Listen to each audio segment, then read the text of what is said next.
कीमत। दोस्त की बेटी की शादी में गई। उसका नाम रेनू था। वह एक कामकाजी दिन था। 10:15 का समय था। एक तरफ उन लोगों के लिए बूफे तैयार था जिन्हें ऑफिस जाने की जल्दी थी। दूल्हा दुल्हन पर जैसे ही आखिरी अक्षत गिरी, सबके पांव बूफे की तरफ मुड़ गए। देखते ही देखते लंबी लाइन लग गई। लाइन ख़त्म होने का इंतज़ार करती हुई मैं मासी के पास खड़ी हो गई, जो बर्तन बटोर रही थी। बार बार लाइन में खड़ा ना होना पड़े, इसके लिए कई लोग थाली में बहुत ज़्यादा खाना डाल रहे थे। लेकिन ऑफिस के लिए जल्दी और लंच का समय करीब होने की वजह से कई लोग अपनी थाली में का पूरा खाना ख़त्म नहीं कर रहे थे। किसी तरह 4 निवाले खाकर उन्होंने थाली बटोर रही मौसी को थमा दी। उस मौसी का चेहरा एकदम उतर गया। थाली इतनी भरी होती थी कि मौसी उसे तुरंत कूड़ेदान में खाली नहीं करती थी, बल्कि थाली में रखे भोजन पर निराश दृष्टि से देखती, फिर कचरे के डिब्बे में खाली करती थी। मैं अपना भोजन समाप्त करने तक उस मौसी का अवलोकन कर रही थी। धीरे धीरे अपना खाना ख़त्म किया और अपनी थाली मौसी के हाथ में थमा दी।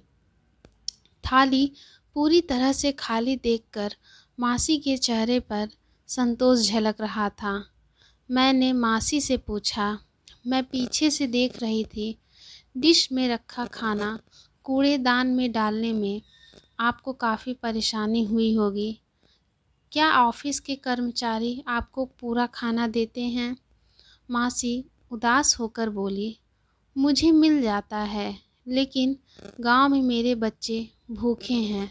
दरअसल हम किसान हैं, लेकिन खेत में हमारा पेट नहीं भर पाता था, इसलिए हम शहर आ गए काम देखने के लिए। रहने के लिए अच्छी जगह कहीं नहीं मिलती थी, इसलिए बच्चों को गांव रखा है। उनके दादी और दादाजी रहते हैं उनके साथ। वहाँ सब भूखे हैं और इधर इतना सारा खाना बर्बाद हो रहा है। इसका काफ़ी दुख हो रहा है मुझे। मासी एक निवाला निगलते हुए कहने लगी, ऐसा लग रहा था जैसे वह अपना सारा दुख मेरे सामने रखना चाहती हूँ। हम किसान हैं, ये गेहूँ, चावल और सब्जियाँ उगाने के लिए हमें कितना कष्ट होता है, वह तुम लोगों को क्या पता। और शहर वाले आराम का खाना फेंक देते हैं। मन को बहुत बुरा लगता है। वास्तव में बहुत से लोगों को पानी पीकर ही तृप्त होना पड़ता है। एक वक्त के खाने के लिए वो दिन भर मेहनत करते हैं। मैं सुन्न थी, मासी को क्या जवाब दूँ।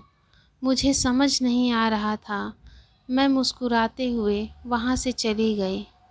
मेरा नाम अन्नू है, पूरा नाम अन्नपूर्णा, और ये कहानी मैंने आपको सुनाई है। उस दिन के बाद मैं अपने नाम का मान रखने लगी और खाने को कभी फेंकने की मेरी हिम्मत ही नहीं हुई। ये कहानी सिर्फ मेरी या उस गरीब मौसी की नहीं है।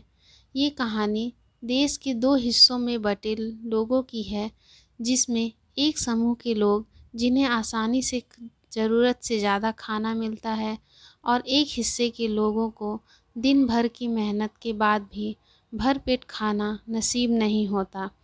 हमें ऐसे लोगों के लिए कुछ करना चाहिए, और अगर ज़्यादा कुछ न कर पाएँ तो खाने को बर्बाद न करें तो भी बहुत होगा। दोस्तों, हमारी ये कहानी आपको कैसी लगी कमेंट करके ज़रूर बताएं। पूरा वीडियो देखने के लिए धन्यवाद।